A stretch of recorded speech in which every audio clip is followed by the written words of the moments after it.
میرا اپنا بھی مادر علمی جامعہ اشرفیہ ہے جہاں میں نے بھی تعلیم حاصل کی، ہمارے مفتی سفیان صاحب انہوں نے بھی تعلیم حاصل کی، بڑے بڑے اکابر علماء وہاں مختلف اوقات میں ہمارے جو شیخ الاسلام حضرت مفتی تقی عثمانی صاحب جیسے حضرات وہاں زیر تعلیم رہے، وہاں کے شیخ الحدیث حضرت مولانا ڈاکٹر مولانا یوسف خان صاحب دامت برکاتہم العالیہ ہمارے مابین تشریف لائے ہیں۔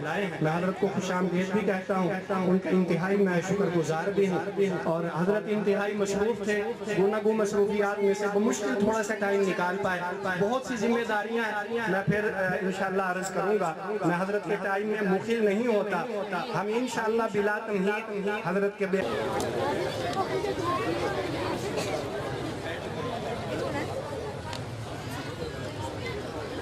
بس چونکہ حضرت کے بہت مصروفیات ہیں، ہمارے لیے تو انتہائی سعادت کی بات ہے کہ حضرت نے وقت نکالا، آگے بھی کئی جگہ ٹائم دیا ہوا ہے، پہلے بھی مصروفیت رہی، تو میں بلا تاخیر حضرت سے گزارش کروں گا کہ حضرت ہمیں جو ہے وہ قیمتی نصائح ارشاد فرمائے، اور میں حضرت سے گزارش بھی کروں گا کہ الحمدللہ ہمارے یہاں اس ادارے میں 30 کے قریب طلبہ و طالبات نے قرآن کریم کی تکمیل کی سعادت حاصل کی ہے، ان کے والدین بھی یہاں موجود ہیں، وہ طلبہ طالبات بھی موجود ہیں، حضرت ہمیں جو ہے قیمتی نصائح ارشاد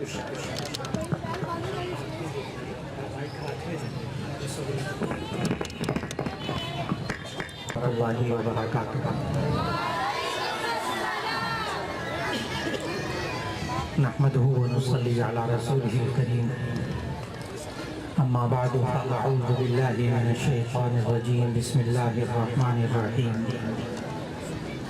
والذين يقولون ربنا هب لنا من ازواجنا وذرياتنا قرة اعين واجعلنا للمتقين اماما، صدق اللہ العظیم۔ سب سے پہلے میں آپ تمام حفاظ کرام کو مبارکباد پیش کرتا ہوں کہ اللہ رب العزت قرآن حکیم کی یہ تعلیم حاصل کرنے والے بچے اور بچیاں اللہ تعالیٰ ایک ایک کے نصیب اچھے فرماتے ہیں، اور پھر چونکہ یہ دعاؤں کی تقریب ہے، دعاؤں کی قبولیت کا وقت ہے، تو اللہ نے مجھے بھی سورہ فرقان کے آخر میں آنے والی ایک دعا ہے وہ اللہ نے مانگنے کی توفیق عطا فرمائی۔ سورۃ الفرقان کے آخر میں اللہ رب العزت نے عباد الرحمن کی 13 خصوصیات بتائیں، ان میں سے ایک خصوصیت رحمان کے بندوں کی یہ بتائی ہے کہ جو رحمان کے بندے ہوتے ہیں، اللہ کے بندے ہوتے ہیں، وہ یہ دعا مانگتے ہیں، اور جب میں وہ دعا پڑھوں گا اور اس کا ترجمہ عرض کروں گا تو ایک ایک خاتون اور ایک ایک مرد کے دل سے آمین نکلے گی، اس لیے کہ آج وہ وقت کی سب سے بڑی ضرورت ہے، ہر گھر کی ضرورت ہے، اور وہ دعا یہ ہے جو اللہ تعالیٰ نے خود وہ دعا سکھائی، ایک ایک خاتون کو ایک ایک مرد کو یہ دعا پڑھانی چاہیے، اور وہ دعا یہ ہے ربنا هب لنا من ازواجنا وذرياتنا قرة اعین واجعلنا للمتقین اماما۔ اس کا ترجمہ یہ ہے ربنا هب لنا من ازواجنا وذرياتنا قرة اعین، اے اللہ ہمیں اپنے گھر والوں سے اپنی اولاد سے آنکھوں کی ٹھنڈک عطا فرما، وَجَعَلْنَا لِلْمُتَّقِينَ إِمَامًا، اور ہمیں پرہیزگاروں کا بھی امام بنا دیا، رہنما بنا دیا۔ آج کسی خاتون کو، کسی مرد کو اپنے بچوں اور اپنے گھر سے آنکھوں کی ٹھنڈک مل رہی ہو تو یہ دنیا کی سب سے بڑی نعمت ہے، اور اگر دنیا کی ساری نعمتیں، ساری چیزیں ہوتے ہوئے انسان کو آنکھوں کی ٹھنڈک اپنے بچے اور بچیوں سے نہ ملے تو ساری چیزیں دنیا کی بیکار نظر آتی ہیں۔ اس لیے سب مرد و خواتین خوب یہ دعا مانگا کریں، ربنا هب لنا من ازواجنا و ذریاتنا قرۃ اعین، اے اللہ ہمیں اپنے گھر والوں سے، اپنی اولاد سے آنکھوں کی ٹھنڈک عطا فرما۔ بس دو باتیں عرض کرنا مقصود ہے، ایک یہ کہ یہ آنکھوں کی ٹھنڈک ہوتی کیا ہے، نمبر دو یہ اولاد سے اور گھر والوں سے آنکھوں کی ٹھنڈک ملتی کیسے۔ مختصر سے وقت میں مختصر سی بات عرض کرنا مقصود ہے۔ یہ آنکھوں کی ٹھنڈک ہوتی کیا ہے؟ اگر آپ کے بچے اور بچیاں کہنا ماننے والے ہوں، اچھے کام کرتے ہوں، برے کام گناہ کے کام نہ کرتے ہوں، تو آپ کو آپ کی آنکھوں کی ٹھنڈک مل جائے گی۔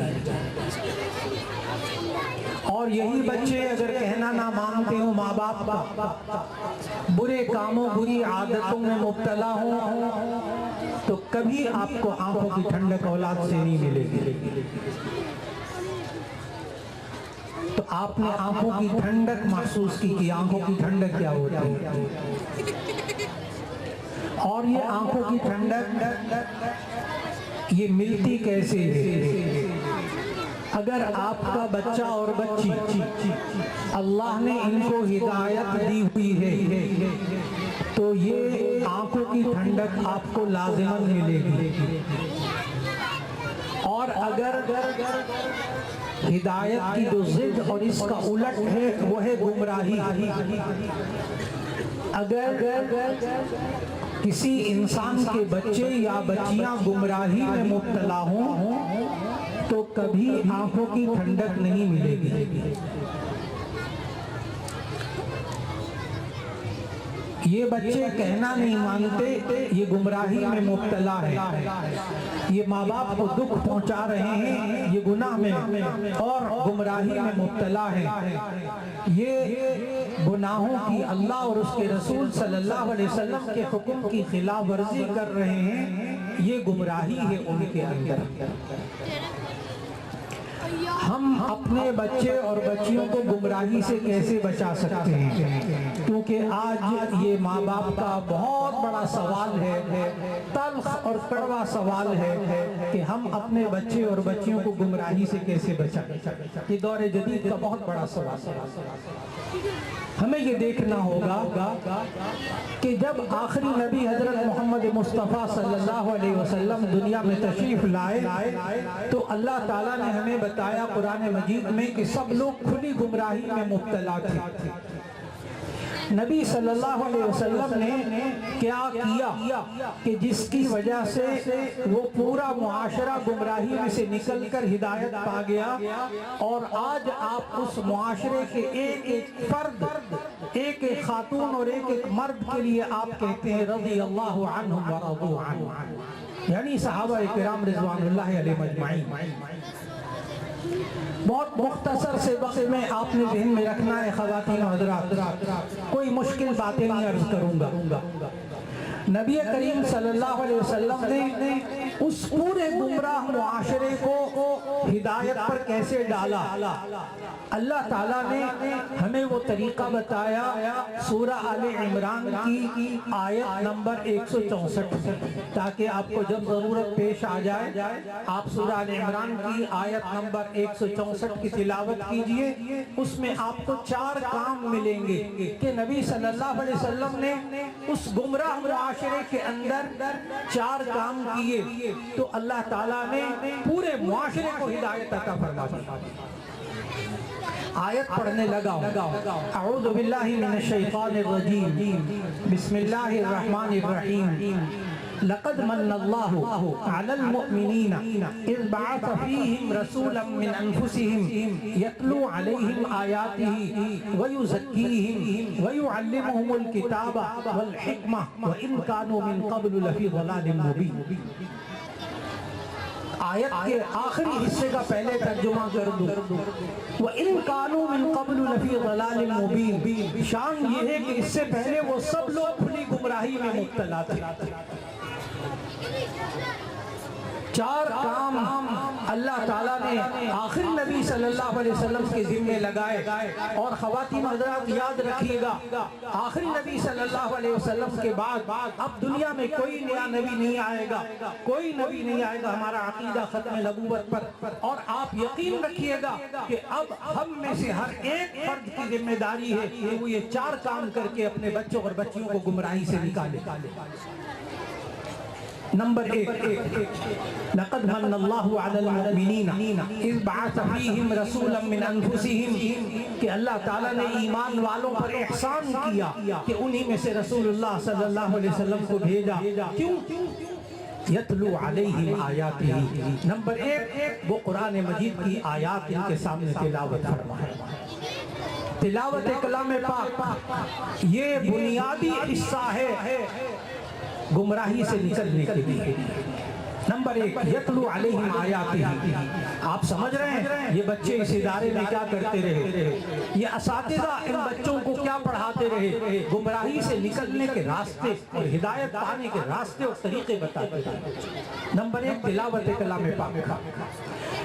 ہر بچہ اور بچی، ہر مرد اور عورت اپنے گھر میں روزانہ قرآن مجید کی تلاوت کیجیے، اس سے اللہ تعالیٰ گمراہی کو ختم کرے گا، ہدایت عطا فرمائے گا، یہ ہمارا خالق خود بتا رہا ہے۔ نمبر 2 یتلو علیہم آیاتہ کے بعد ویزکیہم، ان کے نفوس کو پاکیزہ بنائے۔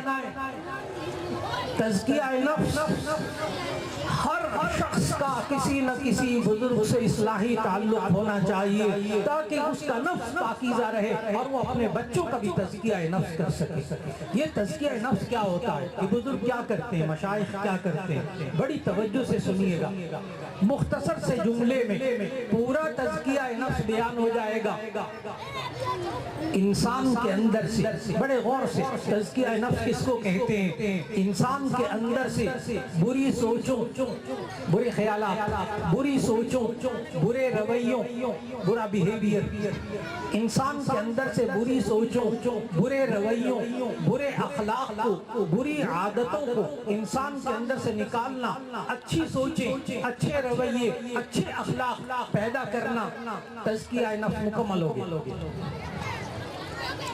طویل کام، یہ تمام اساتذہ الحمدللہ ان بچوں پر تزکیہ نفس کی محنت کرتے ہیں۔ مجھے معلوم ہے یہ سارے اساتذہ عالم، سب کے سب ماشاءاللہ حافظ قاری، یہ اذان مکمل ہو جائے پھر بعد مکمل کرنا۔ ایک تو یہ کہ ہم بچوں کو گمراہی سے کیسے بچائیں، نمبر 1 تلاوت کلام پاک، ہر بچہ، ہر بچی، ہر مرد اور خاتون تلاوت کلام پاک روزانہ کریں۔ نمبر 2 تزکیہ نفس، اپنے نفوس کو، اپنے بچوں کے نفوس کو پاکیزہ بنائیں، ان کی سوچوں کو، ان کے رویوں کو، ان کے اخلاق اور عادتوں کو اچھا بنائیں، محنت کریں۔ نمبر 3 وَيُعَلِّمُهُمُ الْكِتَابَ، ان کو کتاب اللہ سکھائیں، ان کو کتاب اللہ سکھائیں۔ نمبر 4 حکمت، دانائی سکھائیں۔ دانائی کیا، جس چیز کو اللہ نے حلال قرار دے دیا اس کو حلال سمجھیں، جس کو حرام قرار دے دیا اس کو حرام سمجھیں، اچھائی اور برائی میں تمیز سکھائیں بچوں کو۔ یہ 4 کام لگاتار کرتے رہیں، تلاوت کلام پاک، تزکیہ نفس، کتاب اللہ کو سیکھنا اور سکھانا، اور حکمت اور دانائی ان بچوں اور بچیوں کو سکھانا۔ انشاءاللہ آخر میں پھر دعا کرتا ہوں اور وہ دعا یقیناً اللہ قبول فرمائیں گے۔ ایک ایک مرد اور خاتون کے حق میں، ایک ایک بچے کے حق میں اللہ یہ دعا قبول فرمائے کہ ربنا ہب لنا من ازواجنا و ذریاتنا قرۃ اعین، اے اللہ ہمیں اپنے گھر والوں سے، اپنے بچوں سے آنکھوں کی ٹھنڈک عطا فرما۔ وآخر دعوانا الحمدللہ رب العالمین۔ Thanks for watching. Please subscribe, like, share Mufti Sufyan.